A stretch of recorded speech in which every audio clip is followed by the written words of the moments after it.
Welcome to this Whole Life Action Hour. I am Ocean Robbins, your host, and I am here today with the incredible Chef AJ. But before I introduce her, a little bit of context about why we are here today. Making significant dietary changes can sometimes feel overwhelming.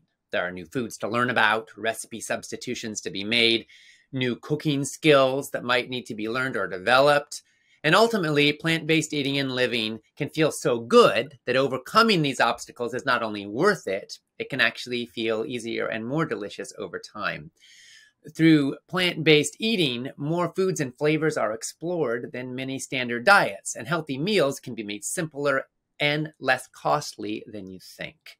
So today we're going to be talking about how you can reap the benefits of a whole foods plant-based lifestyle with Chef AJ. Now, before we go any further, I want to be very clear. Nothing you hear today is medical advice. This is coaching. We're sharing our best insights. But of course, you should always consult a qualified healthcare professional for your particular medical issues and needs. That said, you will learn a lot today. And this is a project of Whole Life Club, Food Revolution Network's ongoing membership community. And some of the questions I'll be bringing to this interview come from our Whole Life Club members. Now let me introduce the extraordinary Chef AJ. She has been devoted to a plant-based exclusive diet and lifestyle for over 45 years. She was the host of Healthy Living with Chef AJ on Foodie TV. She's a culinary instructor and a professional speaker. She's the author of the 3 best-selling books, including The Secrets to Ultimate Weight Loss, Own Your Health, and Unprocessed, which chronicles her journey from an obese junk food vegan with a diagnosis of precancerous polyps to learning how to create foods that nourish and heal the body. Chef AJ is also the creator of the Ultimate Weight Loss Program, which has helped hundreds of people achieve the health they deserve. She broadcasts Chef AJ live on YouTube, Facebook, and Twitter every day, and she's proud to say that her IQ is higher than her cholesterol. Chef AJ, welcome. Oh, thank you so much, Ocean. It's such an honor to be here. Well, it's absolutely wonderful to be with you. Now, you help a lot of people to kind of implement all the stuff that we talk about in the healthy eating world, because it's, as we all know, if people just had to know they need to eat more vegetables, we wouldn't have an obesity epidemic. But so often the issue isn't knowing what to do, it's doing what we know. And you make it fun and you make it funny. And I can't wait to see where our conversation is going to go today. What do you think are some of the top obstacles that you see people face when they're trying to implement a healthier way of living? Gosh, there are so many, but I think, Ocean, one of the top ones is the social aspect of eating differently than everybody around you, than your friends and your family. We evolved in small groups historically, and when you go against the group, it feels like you're going to be cast out, even though that's not really what's going to happen today. And I think people have a need to fit into a group. And when you're doing something different, it almost takes like an extraordinary amount of courage to do something different than everybody else is doing. And I think that's a big part of it because, people don't like to feel like the odd man out. They don't want to be difficult in social situations. They don't want to have to refuse food that was lovingly made for them. So I think the social aspect can be very difficult for people because it's almost like a lot of people, when they start eating healthier, feel like, well, I got to change like all my friends now. I got to get a new family. And so that's why I think your organization is so wonderful because you provide support for people. You provide community that make people feel like, hey, I'm not alone in this. I may be the only one in my family at this time doing this or in my circle of friends, but there's lots of people doing this. And I think that's so important to have support. What are some of the ways that people can build healthy connections around healthy food? Well, there's a wonderful organization that's absolutely free called Meetup, meetup.com. It doesn't cost anything to join, and you can put in your zip code and how many miles you're willing to travel and certain keywords like plant-based potlucks, vegan, whatever it is that you're looking for, raw food, and it will connect you with like-minded people that already are meeting that have these different areas of interest. I mean, it doesn't have to just be for eating. I mean, if you liked scuba diving, for example, you could do it too. But meetups I find are enormously helpful. In every city I've lived in, I was the organizer. I started my own meetup group because I've moved like 3 times in the last 3 years, and I had to create community everywhere I went. And by becoming a meetup organizer, I was able to establish monthly potlucks at the local library and meet like-minded people. So I think that really helps. And it's like I said, to be an organizer, there's a small fee, but to join meetup, it's free. And boy, I mean, we have like 100 people coming every month to the potlucks. It's extraordinary. What do you say to somebody who says, gosh, I want to eat healthier, but it doesn't taste good and I don't know how to make it taste good? Okay. All right. So it not tasting good and not being able to make it taste good, I think are two different things. So it's very true that at first it may not taste good to you, but especially if you're eating the standard American diet, if you're eating a lot of processed food, a lot of sugar, fat, and salt, it's true that steamed kale is probably not going to taste good to you. But you have to realize that it's what you eat today is what you will crave tomorrow. And if you give yourself some time to what, as Dr. Alan Goldhammer says, neuroadapt to the more subtle flavors of whole natural food, you can get just as much enjoyment out of these foods. But the thing is, the food manufacturers knew that sugar, fat, and salt was addictive. That's why it's in every processed food, from, baby formula to geriatric formula. And so what happens is, I really feel that there's a little bit of food addiction going on with these foods because they're so hyper palatable. They create this bliss point in the brain that makes it so that it's so hard for people to stop eating that they actually crave these foods. And so the whole natural foods, they can't compete with them. And so it's true that at first, I wouldn't say it's so much that it doesn't taste good, but that it's not giving you that enormous hit of dopamine that you're getting from these high caloric, hyper palatable foods. And so after a period of adjustment, you can get enjoyment from these foods. Now, as far as not knowing how to make them taste good, that's kind of where I come in by writing books and recipes and doing YouTube videos, because preparation does matter. If somebody went their whole life without eating vegetables, I wouldn't tell them the first thing to eat is steamed kale or steamed Brussels sprouts. I would take these Brussels sprouts and I would put them in an air fryer, which would make them crispy and delicious. And I would marinate them in a balsamic vinegar mustard sauce. So I would make them even more delicious for people that are just starting out eating vegetables. Because, nobody wants to just eat plain celery the rest of their life. No, I don't think so. Yeah. But that is wonderful advice. Now, let's talk about some of the other obstacles people face. And you could just start with telling me regarding some people struggle with finances and worry that healthy food's going to cost too much. So maybe you start with that and then tell us how you respond. Well, okay. So regardless of what food costs, being sick costs more. And I can tell you that right now, because if you become diabetic and need to be on medication for the rest of your life, or if you get heart disease and have to have a bypass operation, for example, these things are a lot more expensive than eating healthy whole foods. I can promise you that. There's a saying, pay the grocer or pay the doctor. But the thing is if people will eat whole foods rather than processed foods, whether they're vegan or not, it doesn't have to be that expensive. When you're buying designer products like, faux meats, faux cheeses, they can be costly, or eating at restaurants. But things like beans and rice, staple foods that are staples in other countries today, they don't have to be expensive. Maybe not everybody can afford to buy organic or buy everything organic, but most cities, at least in the United States, I can't speak for, every part of the world because I haven't been there, but in most cities in the United States, they have what are called ethnic markets. These are not your big ticket stores. These are more mom and pop stores. And I find that the prices there are really reasonable. I have seen things like the bulk bins, for example, beans or grains, 50 cents a pound. I mean, that's pretty affordable. I've seen things like potatoes and sweet potatoes, 20-pound bags for $5. So if you're willing to focus on the simple starchy foods that our ancestors ate throughout most of human history, and maybe not get it at a big name store that's got a huge advertising budget, you might find that some of these foods are actually quite affordable, and even more affordable than pulling in and ordering from the dollar menu. Thank you. Recently, I was at a conference and woman came up to me afterwards, and I had been extolling the benefits of beans. And she said, "Oh, I grew up eating beans and I grew up in poverty and I'm not going back to that." And it struck me then that for some people, actually plant-based foods are associated with being affordable, but that's not always a good thing from a branding perspective. Right. What would you say to somebody who associates some of these foods with poverty and wants to have the good life based around more processed foods and more meats?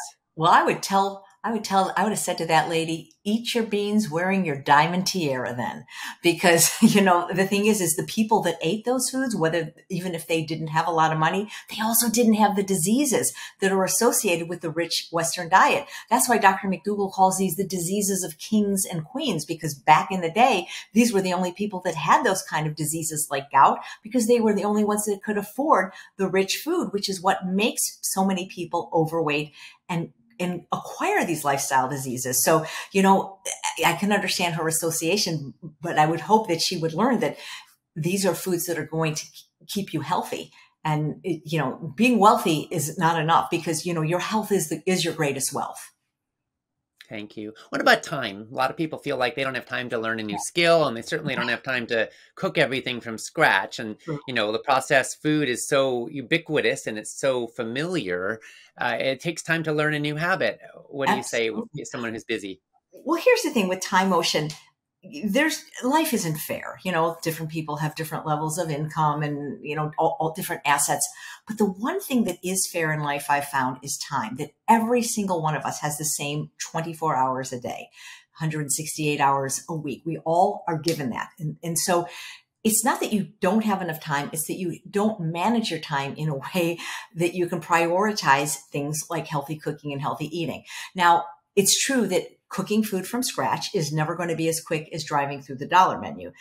That is absolutely true, but it doesn't have to take hours, and you don't have to be a professional chef.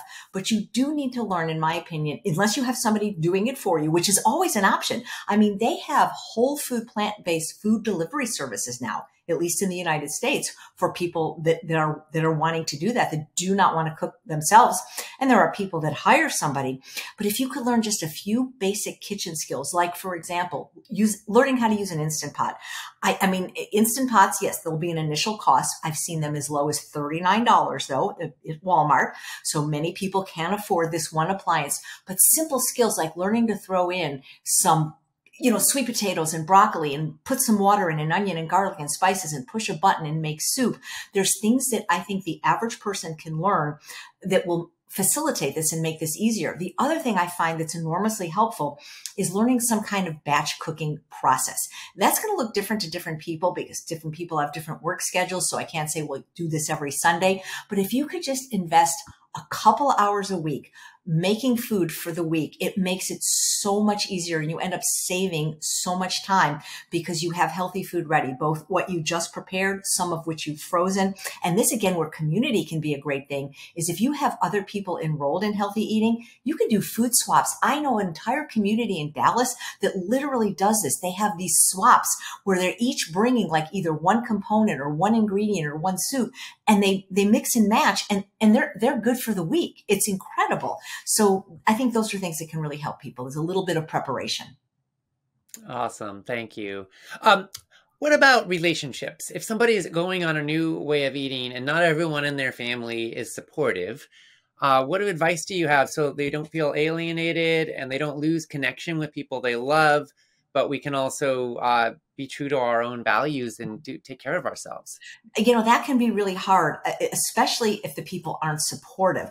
But I think the most important thing is that you say to them, I'm doing this for me. I'm doing this for my health. Maybe my doctor said I need to do this. You can eat any way you want. I love you and I accept you, whatever you eat, but please, I need to do. It's sort of like, let's say you were an alcoholic and, you wanted to get sober. You don't tell everybody, well, you can't drink, but you do ask for respect, saying, if possible, please don't bring alcohol in my house. Please don't drink in front of me. You try to set some boundaries, but the main thing is, I think, is to not judge the other people. And I think what happens with the nouveau vegans is that, it's like they have been enlightened and they want everyone else to be enlightened, but realize that most people were not born vegan. And so you had to come to this realization in your own time in your life. And you wouldn't have liked it if somebody else said to you, you're bad, you're wrong because of the way you're eating. So I think the best way you can do this is to lead by example and really not even talk about it. Try not even to make a big deal about it, and the thing is if you have success, and what that could mean is like you look better, you feel better.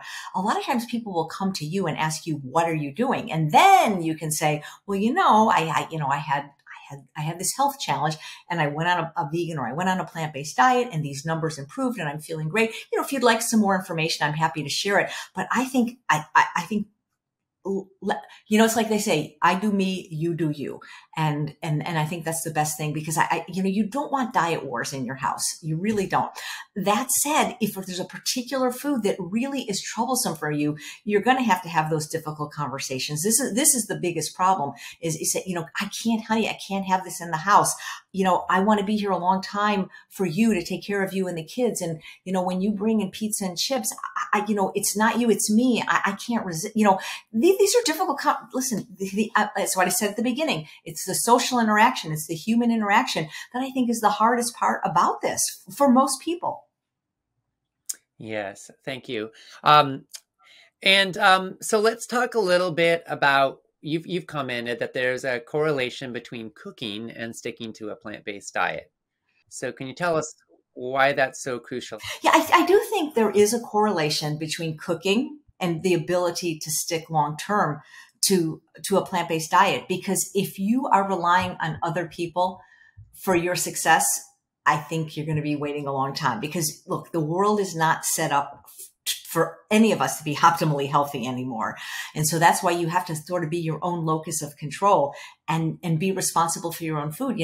When people say, well, I was traveling and I was in this small town in the South and there was nothing to eat. It's like, duh, wake up, you have to have your own food with you. It's sort of like if you have a baby, you usually have some kind of bag with you. So if the baby's hungry, you have the baby's food, you have the baby's blanket, you have the baby's toy. You sort of need the adult version of that for yourself if you're traveling. And that's why being able to make your own food makes it easier. And you talked a little bit about finances earlier. It's actually a lot cheaper to cook for yourself than it is to eat out.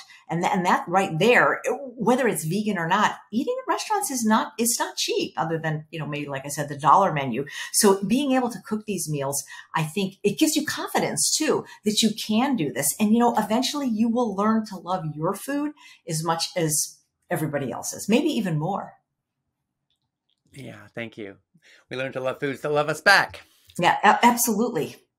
If someone is a certified lifelong kitchen avoider, how can they start to dip their toes into cooking? Oh, well, there's this thing called YouTube, which I think you can learn so much on YouTube. I have a friend that calls it YouTube University, because literally anything you want to know, you put it in the search box and you can learn that.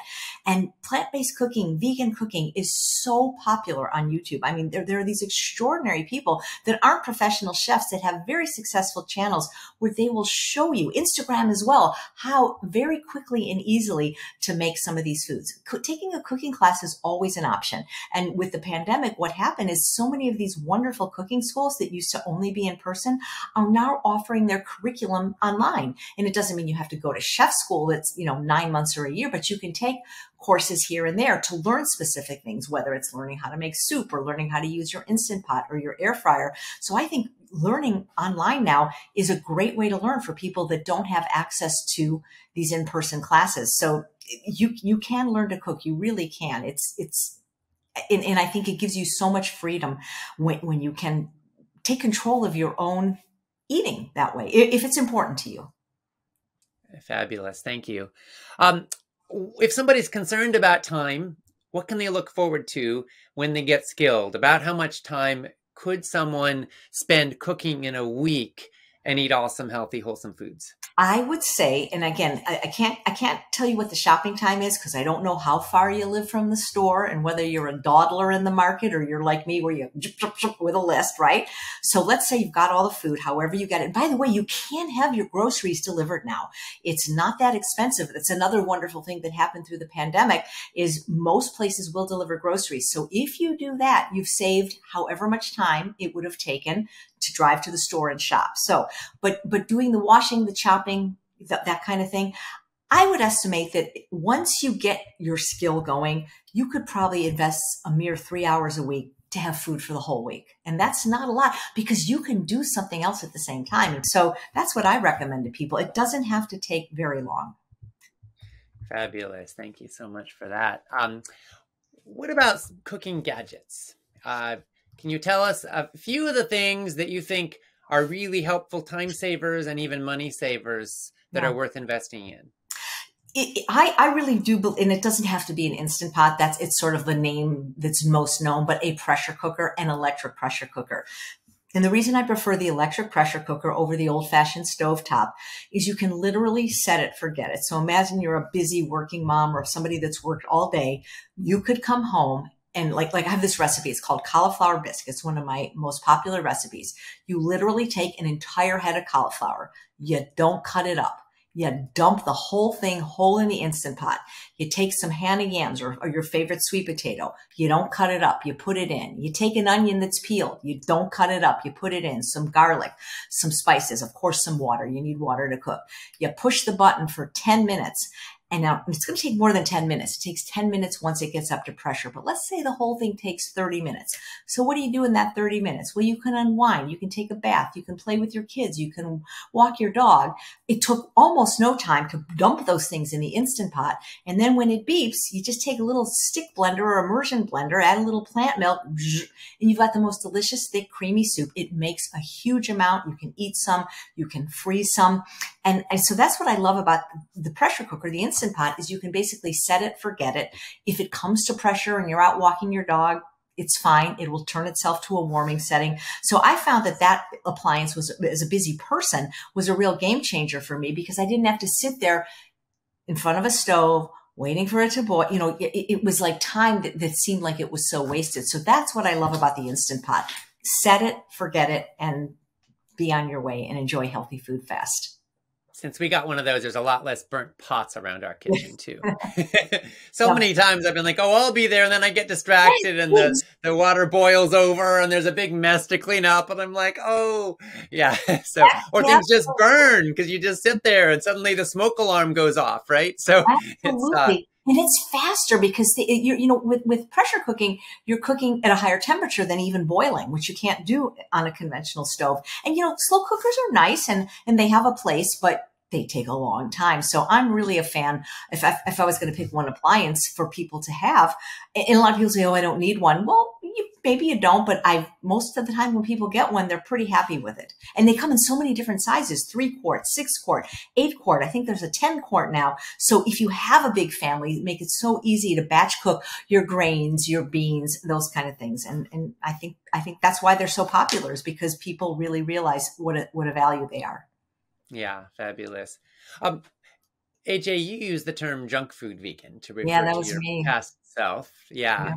So can you tell us what that term means to you and about kind of how even plant-based, even vegan eaters can fall into unhealthy habits? They sure can. And if there's anything to be learned from my story, Ocean, is please don't fall into that trap. I was a vegetarian and, I've been vegan for over 45 years, but the first 26 years of my vegandom, if you call that, or being a vegan, I was close to 200 pounds. And I even had the beginning of colon cancer because I did not eat anything that resembled a whole food that had fiber. I didn't eat any fruits, any vegetables, no whole grains, no legumes. I ate from my own 4 groups, which was candies, cakes, cookies, and ice cream. And yeah, they were vegan, but they weren't healthy. I was eating so much. I was such a sugar addict that I could not get out of bed without a Coke Slurpee with 8 pumps of vanilla syrup. I was having Dr. Pepper big gulps, not even diet ones, regular ones for lunch. I was consuming so much sugar, so much caffeine. Yeah, it was vegan, but it wasn't healthy. It wasn't whole foods. It didn't have any fiber or any water or any nutrient value. So it's no wonder I ended up with the weight I was with the disease that I had. So it's very easy to fall into sugar addiction anyway. But as a vegan, even more so in this day and age when they're creating so many hyper palatable products, every kind of candy bar that you had as a kid is now available vegan. The same thing with every kind of flavor of ice cream and cookie. It's all available as vegan products now, but it's in my opinion, not really very health promoting, especially if you're someone that is struggling with a lifestyle disease or your weight or with food addiction. And that's the problem that I see happening a lot in the vegan community is people think, well, it's vegan, it's healthy. No, if it's a whole food, it's healthy. Yeah. Yeah.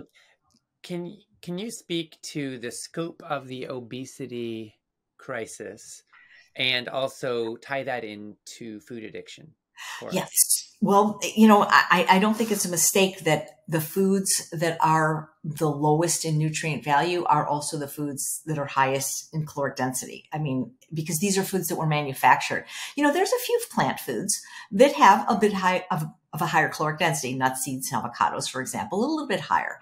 But for the most part, all the foods that are low in caloric density, fruits, vegetables, whole grains, legumes, these have a very moderate caloric density of about 100 to 600 calories per pound, which is about the caloric density that our ancestors evolved at.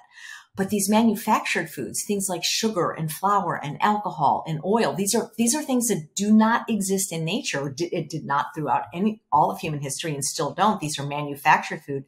These have a caloric density of 1,500, 1,800, 4,000 calories per pound. And the thing is most Americans are eating the majority of their calories from animal products and processed food, which have a much higher caloric density than whole natural plant food. And so it's no wonder that, every day the statistics change, but it's at least 70% overweight now, and half of those are obese. Some people say it's even more than that. And that is because we're eating foods of too high of a caloric density that our ancestors did not evolve at. These are not foods that ever existed in nature.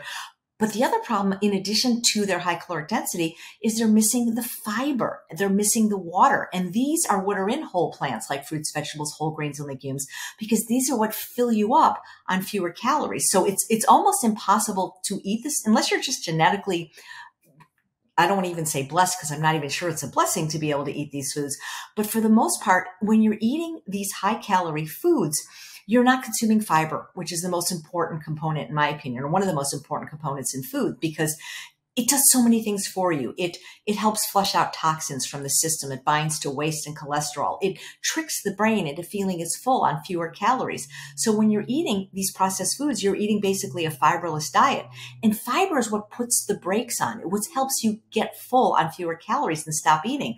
Processed food and animal products, they just don't have any fiber. So the only way to feel full is to overeat on them. It's very hard. I'm not saying that some people can't do it, but to overeat on fruits, vegetables, whole grains, and legumes, you can do it, but you're going to feel so full and you're going to have consumed a lot fewer calories than if you're eating sugar and flour and alcohol and, cheese. Cheese is processed food, whether it's vegan or not. There's no cheese in nature. So I always say when there's a problem, look to nature.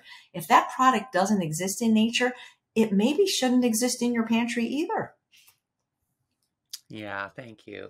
Yeah. One kind of guiding principle I like to use is processing that I can do in my kitchen is okay. Yeah. Processing that I can't do in my kitchen that can only be done in some kind of a factory is another story. Because most of us, unless we're chemists, are not in a position where we're going to be able to do hyper processing with a blender and a stove and an oven. Do you know anyone that can make agave or olive oil or white flour? I mean, not really. I mean, or even maple syrup, really, to be honest. So you're right. A good litmus test is, can I make it easily in my own kitchen?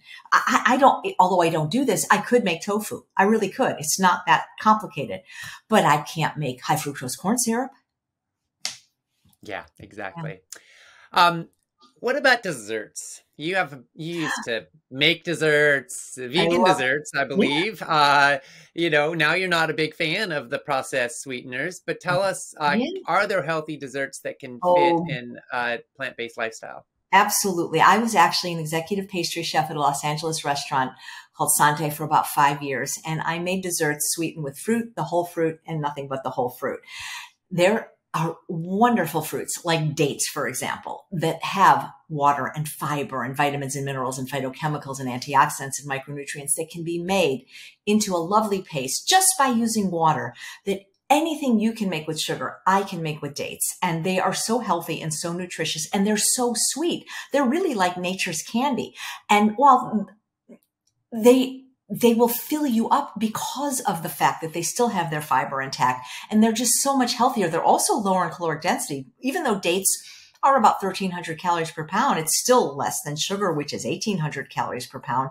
And they're just delicious. And I don't want to say fool necessarily, but I have made things like German chocolate cake, frozen peanut butter chocolate cheesecake with dates. And no one has said, well, oh, this is terrible. It's date sweetened. It's vegan. People don't know. And what's so cool, like, and you were talking earlier, like, well, what if you eat differently than your friends and family? Well, if somebody has never heard of veganism or isn't open to it, you might not want to just give them a tempeh sandwich as the first offering. But if you give somebody a delicious dessert, like my German chocolate cake, they're not going to be looking around like, where's the egg? Where's the milk? Because it's a delicious cake that looks like something familiar that they're used to. And that's what's really cool about vegan desserts, is because they're so good now. They've evolved to such a level of almost artistry, if you will, that quote, regular people will eat them because they're delicious, not because they're vegan. Yeah, fabulous. You talk about variety. A lot of people are afraid that giving up, limiting their food choices is going to give them less variety, but you say it can be the opposite. Can you tell us about that fear and also how you address it? I think people need not fear that they're going to lack variety when they adopt a healthy or a whole food diet. When people eat animal products, how many animals are they really eating? Maybe 4, I don't know. Different people eat different amounts, but think about the plant kingdom. Just the legume family, I was told there are 18,000 different kinds of legumes. I mean, we couldn't even eat one every day for the rest of our life and get them all. 4,000 varieties of sweet potatoes, not to mention all the different fruits and vegetables that exist in nature, and nuts and seeds. The plant kingdom is not only full of variety, but also full of color. You don't find that so much when you're eating animal products and processed food. There's one color, it's brown, or maybe white, for example. And so even though it may appear or feel at first, well, you're really limiting yourself, you're really opening yourself up to a wider variety. In my opinion, your palate is being extended, but there is so much variety, and not just the variety in the types of plants, but in the cooking methods. When you think about it, there's so many ways to cook vegetables. You can steam them, you can roast them, you can air fry them, you can pressure cook them, you can eat them raw, you can saute them. I mean, I just think the plant kingdom is full of variety. And even if you feel like your diet is more limited, which I don't think it really is, because think about how many different things you're eating now versus how many things you are going to be able to eat. I mean, just when I think about the sauces alone, my brain is thinking, well, I can think about 30 right now, 30 different ways to make like a Buddha bowl or a monk bowl. I can think of all, lemon tahini and, avocado. My brain is just running how many different, if I think about all the different flavors of vinegar, balsamic vinegar I have on my shelf, there's probably 30 there right now. So I don't think you're going to miss any variety at all if variety is something you like. And I also think people overestimate their need for variety, because I think if people are truly honest, I don't think many people are eating 30 distinctly different breakfasts, 30 distinctly different lunches, and 30 distinctly different dinners right now on their diet. Most people find their 5 to 10 family favorites, eat them, and repeat them often. And you can do the same thing on a whole food plant-based diet.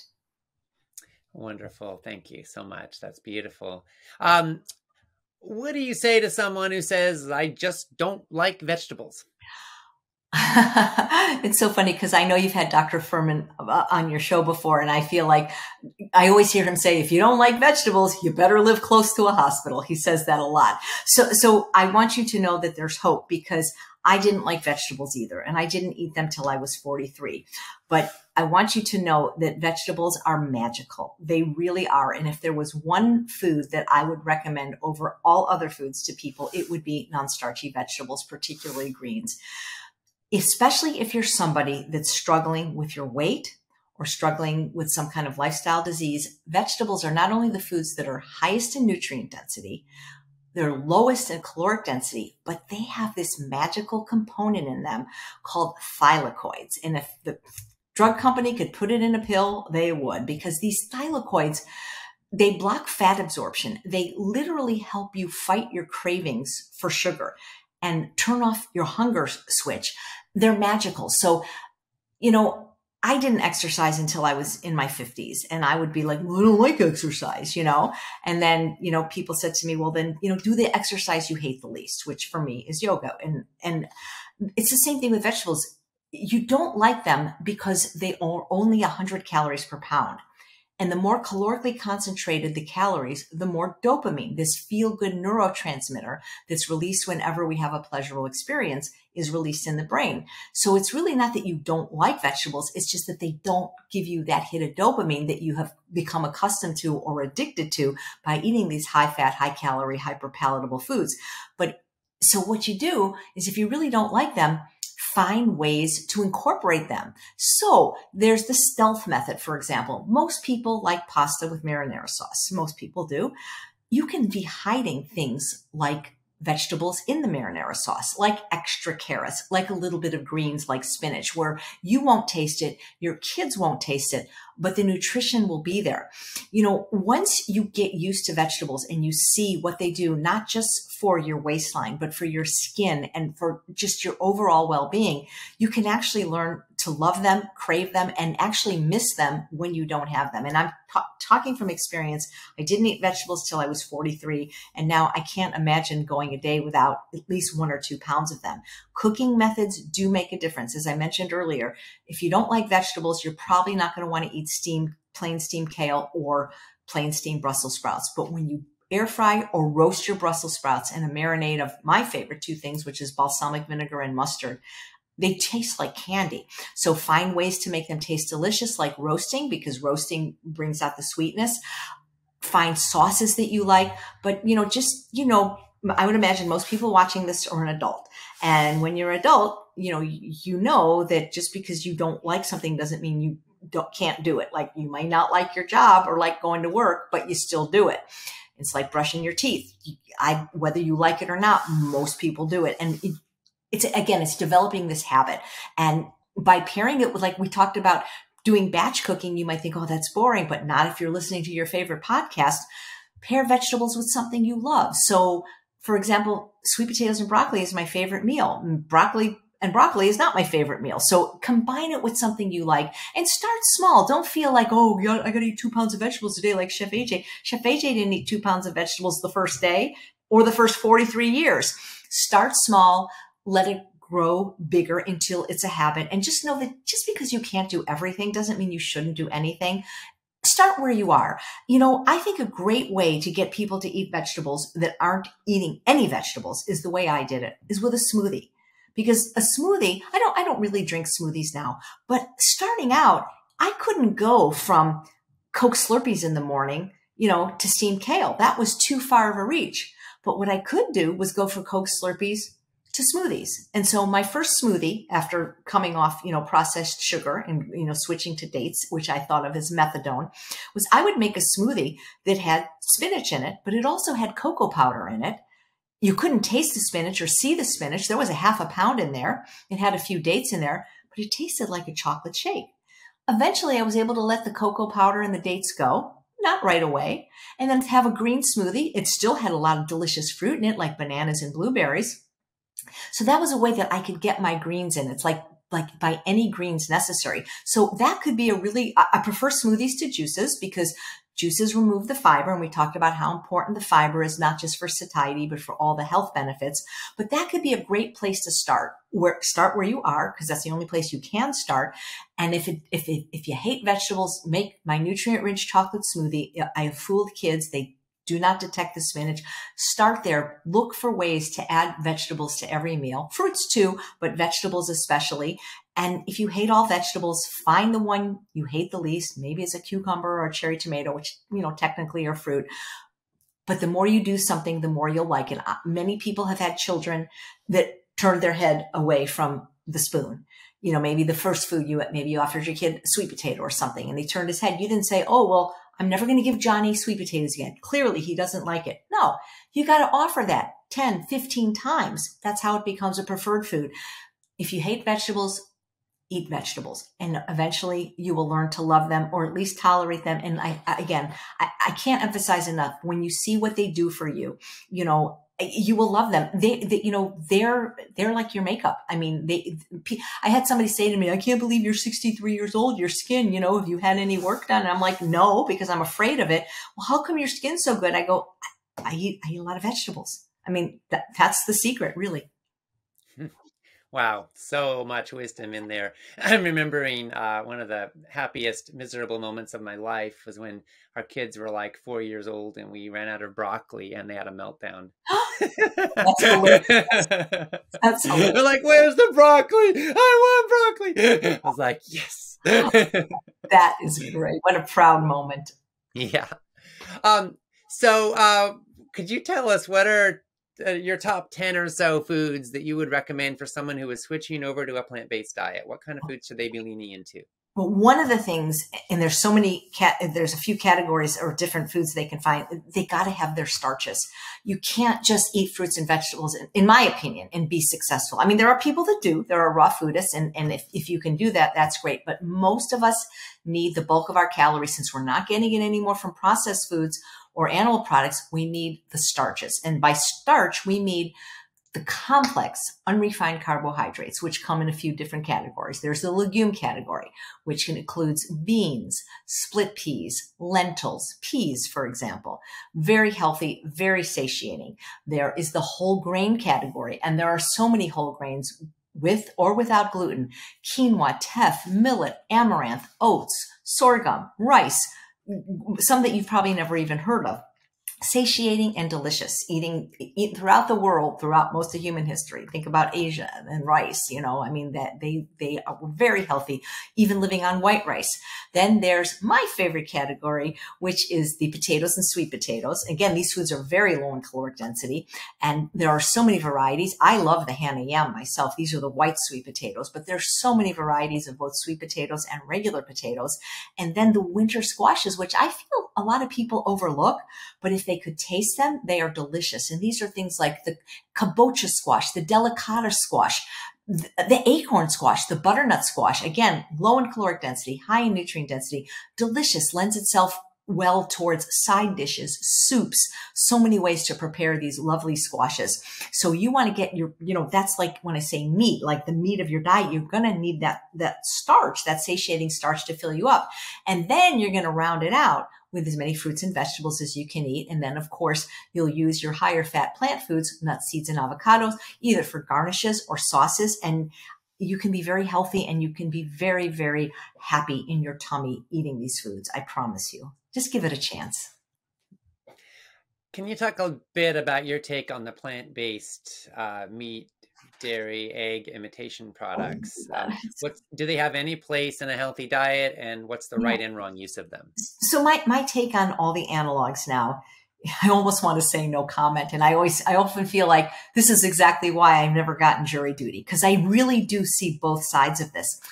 As somebody that suffered with obesity and lifestyle diseases, those would not have worked for me, because I don't think I could have lost the weight and been healthy eating them.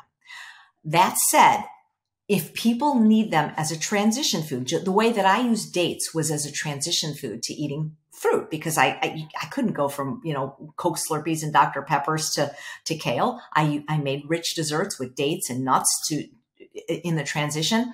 So for people that cannot right away switch to eating things like, tofu and tempeh and legumes, they could be a familiar kind of transition, but realize that a processed food, whether it's vegan or not, at least in my opinion and the opinion of many of the wonderful doctors that you've interviewed, and many people have written books about this, like Michael Moss, who wrote Salt, Sugar, and Fat, How the Food Giants Hooked Us, or Hooked, or Dr. David Kessler, who wrote The End of Overeating. Processed food for many people can be addictive. And even if they're vegan, it's so much better, of course, for animal cruelty issues and for environmental issues. But they're still high in sugar, fat, and salt. Some of them have ingredients that are probably not super healthy for most people most of the time. They're delicious. And the thing is, you're going to want them more and more. So we talked earlier about finances. They're going to be a lot more expensive than making rice and beans. I can tell you that. So I'm not saying there's no place for them.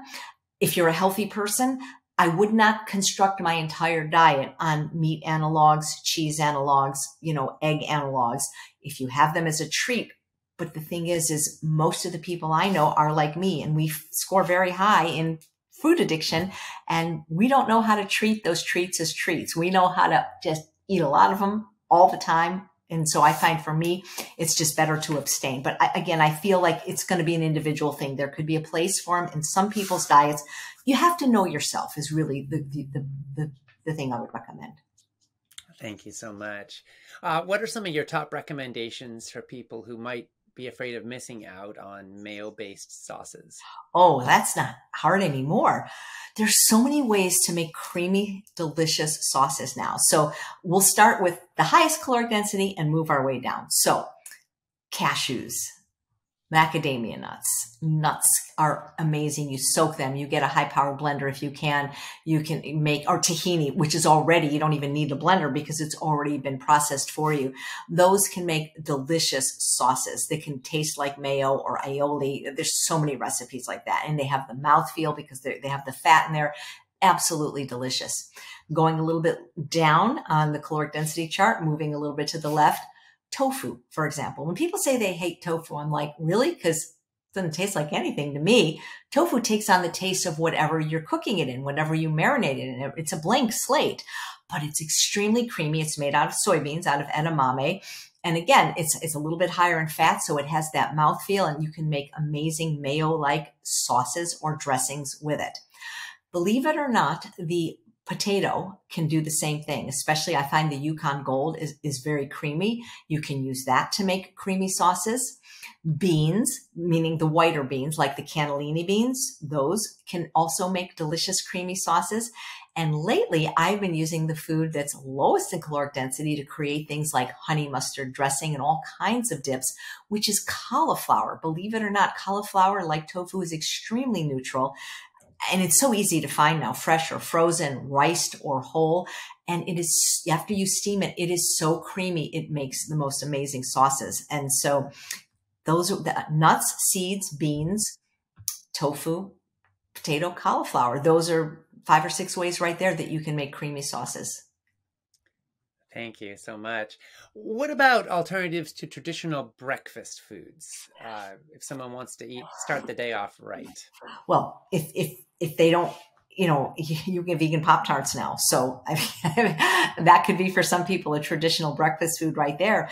It's so easy to make pancakes and waffles plant-based. It's funny how eggs got even involved in our baking industry. As a pastry chef, I find it so curious because it's so easy to make anything without eggs. And I'm not, obviously, even scrambled eggs you can make without eggs now because you can make scrambled tofu. So I find it curious how they got involved in so much of typical breakfast foods, because you can make tofu Benedict, anything you can make in the traditional breakfast where pancakes, waffles, Benedicts, scrambled eggs can be made, and it doesn't have to be with the vegan egg substitute. It can be with things like tofu and whole plant foods, for example. I mean, cereal's already vegan, so I don't, and I can't imagine them using non-vegan. I guess they could put milk powder or something, but cereals are vegan. All whole grains are vegan, and people traditionally have eaten things like oatmeal or oatmeal and fruit for breakfast. So I think breakfast might be, if you just don't think about bacon and eggs, one of the most easy meals to do a meal a day for vegan, because there's so many things that you probably already like and have eaten for breakfast that are already vegan. And hey, if you have to have bacon, guess what? There's tempeh bacon. So same thing with sausage. You can get, oh my gosh, the vegan sauce. It's been so long since I've had sausage, but vegan sausage tastes like sausage, because what makes sausage taste like sausage isn't the fact that it came from a pig. It's the fennel. It's the spices. And I'd love people to just consider for a minute that even if they love meat, they're probably not eating it raw, and they're probably not eating it boiled.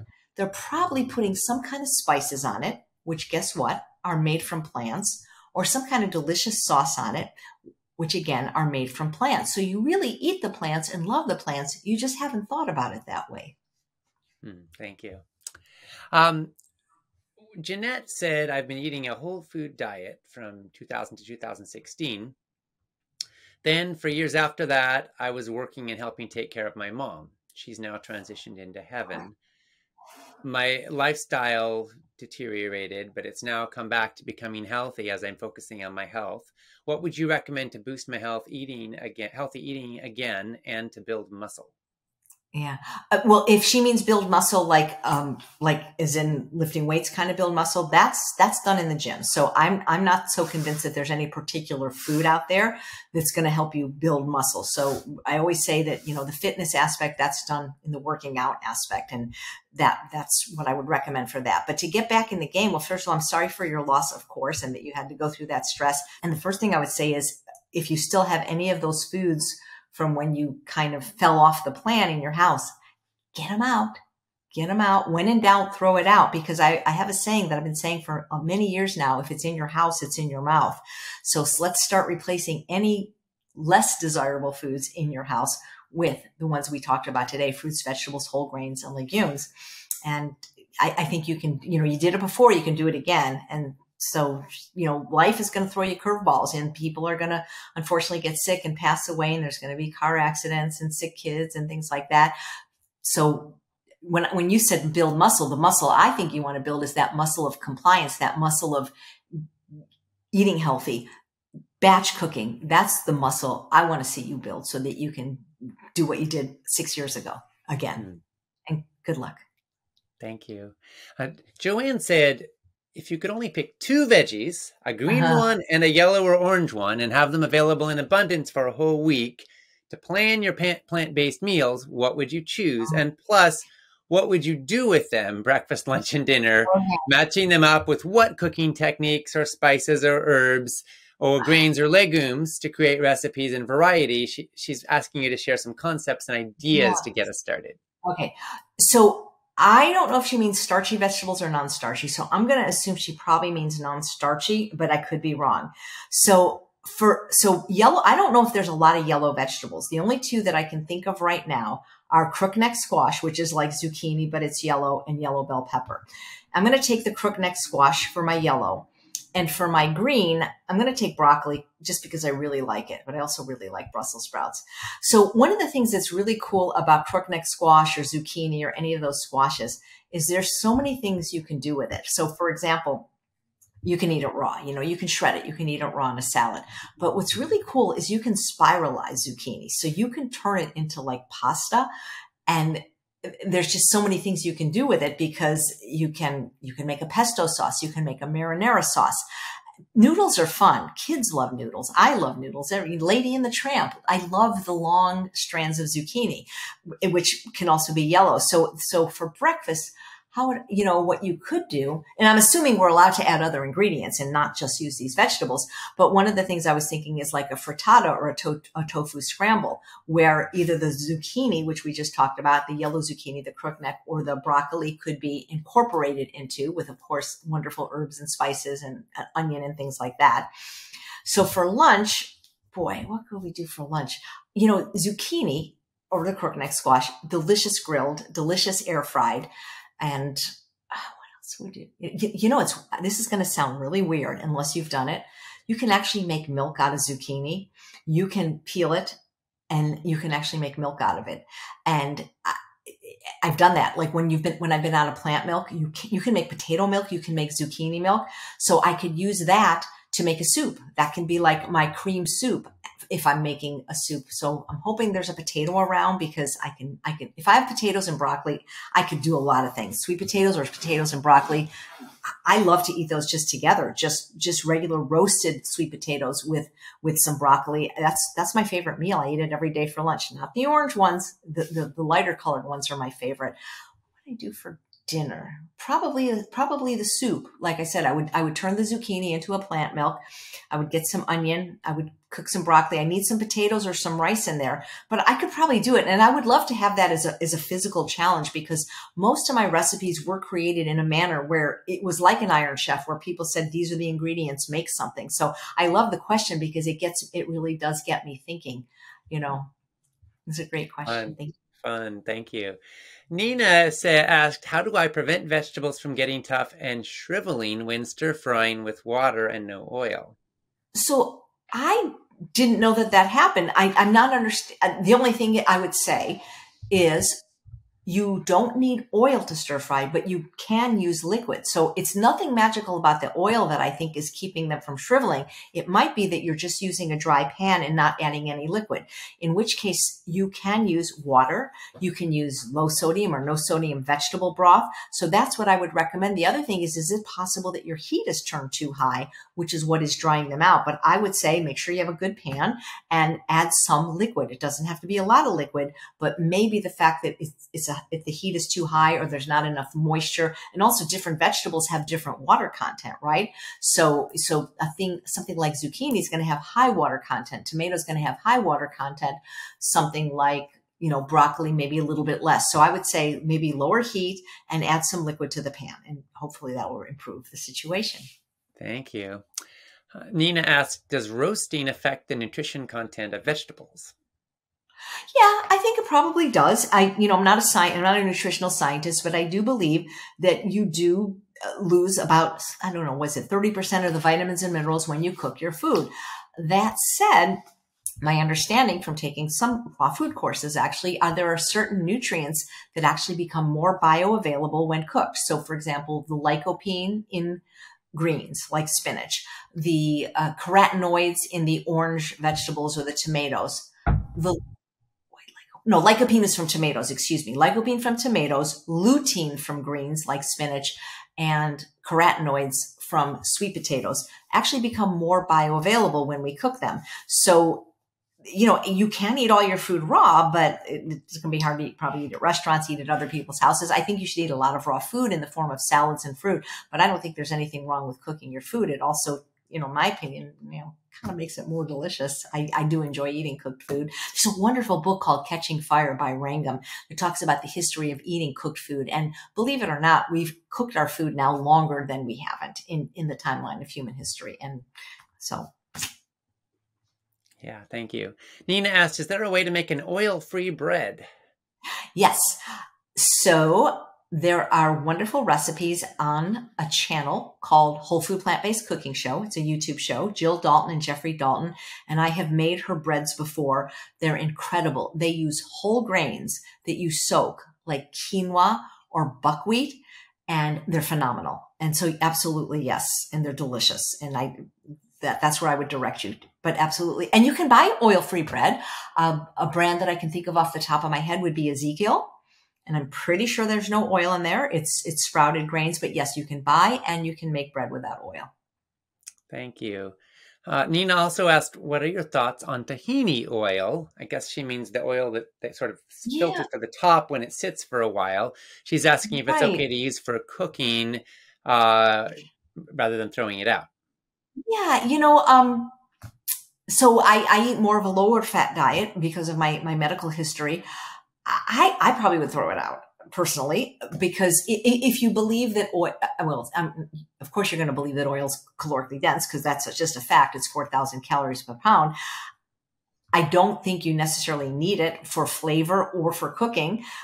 If you're somebody that consumes oil, then I don't think it really matters if it's the oil from the tahini or the oil from the olive oil bottle. But for me, it seems like a real waste of calories to get it from oil when it's, a tablespoon of olive oil has more calories than 2 pounds of zucchini. And it's like, I don't think it really adds flavor to the food. I think people don't realize that by itself, oil is not that delicious, because if it was, more people would be drinking it. It's the salt that you like. And when you use oil, you got to use more salt, because believe it or not, oil coats the taste buds of your tongue. And when you can't taste the food because they're now being coated, then you got to use a lot more salt. So even just from a culinary standpoint, I don't recommend oil, because then you can get flavor from food that doesn't use oil. So I recommend, I'm not telling people to eat no fat or low fat. I'm recommending that when you eat your fat, eat it in its whole food form from nature. Eat the tahini part of the tahini, or eat the sesame seeds, eat nuts, preferably raw and unsalted, eat avocado. But I don't think that most human beings need oil or benefit from it. I find that when people have breakouts, it's usually because of oil. I always feel like oil is more for cars than for people. It's really not a natural human food. And it's really not a natural food to any species. I mean, no one really eats oil, and nobody really eats sugar, and nobody really eats flour. but they eat donuts. That's what a donut is, oil, sugar, and flour. So again, for me, if it's not a whole food, it's not something that I really would consider cooking with. But that's just me. Yeah, thank you. AJ, why do you love what you do? Well, because I love animals and I love the earth. And by not eating animals, I'm helping animals not suffer, and I'm helping the earth stay here. You know, I feel like we're destroying our planet at an unprecedented rate by animal agriculture. And so if I can, like, by going live on YouTube every day, if like even one person eats one more meal of plants, it's like a step in the right direction. So that's why I love it, because I feel like I'm contributing to the greater good of the planet every day. And I feel like I've done that for the last 45 years by my dietary choices. And I feel everyone can do that. You know, maybe it's too hard, you know, to go full on vegan, but if the more plants you eat, the less suffering there's going to be to the planet and to the animals. And I believe to your health as well. That's what's so beautiful about the way that we eat, is that it's a win-win-win. We're not just improving our health, which may or may not be important to everyone, but we're not contributing to suffering to animals. I mean, your father has written about this more eloquently than any other person in the world, obviously. And now the planet, which is dying. So it just makes me feel good that I can maybe enlighten or inspire or educate people to a better way of eating, which will contribute to a better way of health for them, for the planet, and of course, eliminate animal cruelty. And I don't think people want the cruelty in their food. I think they just don't want to know. And once they know, it's kind of hard to eat it. Yeah, thank you so much. You're so welcome. We've been talking with Chef AJ, the host of Healthy Living with Chef AJ on Foodie TV, a culinary instructor, a speaker, author of 3 best-selling books, including The Secrets to Ultimate Weight Loss and Unprocessed, and a real inspiration in helping us all to have more joy and more pleasure in foods and lifestyle that help us live fully and compassionately on this earth. AJ, you are an inspiration, and it's been such a pleasure to share this time with you. And we thank you so much for your humor, for your playful creativity, for your dedication, and for your partnership in the food revolution. Well, thank you again. Such an honor to be here.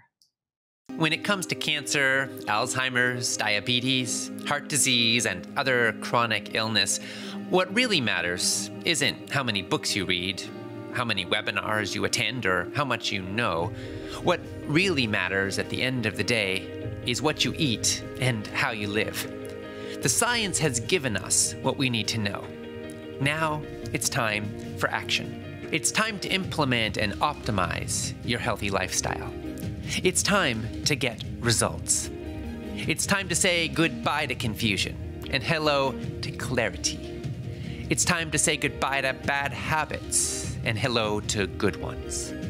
It's time to fall in love with foods that love you back.